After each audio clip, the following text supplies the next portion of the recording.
That's terrific on the economic development, but that also suggests to get back to our colleague Tennell Atkins. Tennell, can you tell us a little bit about the Southern Sector Task Force and what that means for economic development?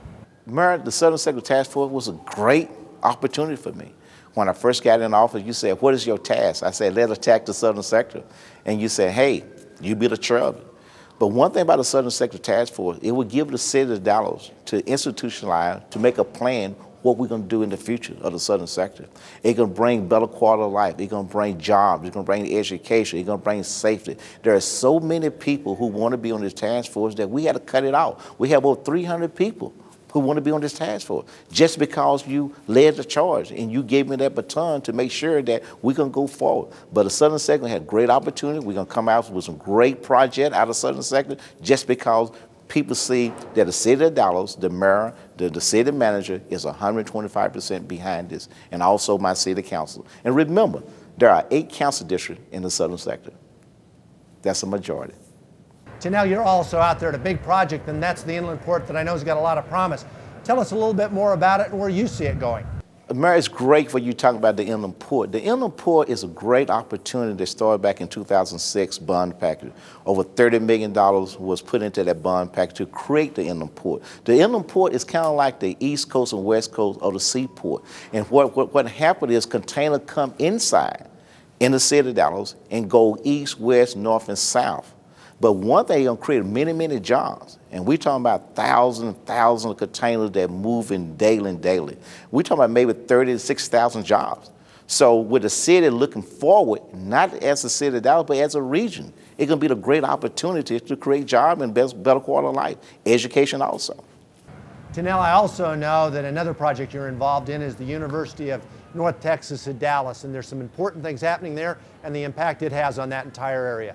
Well, UNT, great opportunity. What can you say about UNT?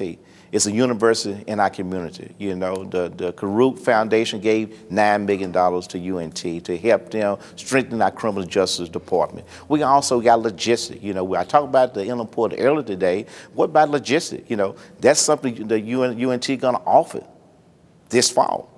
And in that way, the kids, the people, not the kids, I mean the people and the students of the city in the Southern Sector had a better opportunity to understand logistics. Logistics showing you how you move product from one place to the next place. And that's something we got to have, and that's something UNT going to be very, very strong to support the Southern Sector and also the inland port.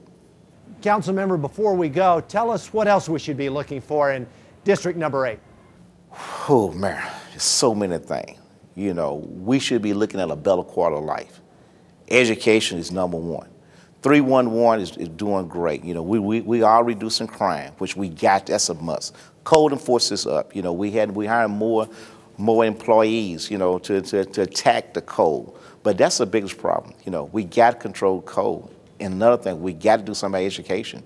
If we don't have education, how are we going to stamp out code, crime, jobs, and a better quality of life? You know, I think we got a great year coming forward. One great thing about District 8 in the Southern Sector, especially the Southern Sector Task Force, and I got to reach out to the whole city of Dallas. We are trying to bring the North, South, East, and West together. And the only way you do that, you had to bring 14 council persons together, and also the mayor and the city manager. And the way we're doing that now is that we got 8 council districts south of the Trinity River, and we also got another 6 council districts north of the Trinity River, east and west. We're going to match those councils up with someone from the north, south, and east to find out how can we use the north resource and the south resource and different tools throughout the city to make sure the Southern Sector had one a great opportunity and a chance of a lifetime. Thanks, Tennell.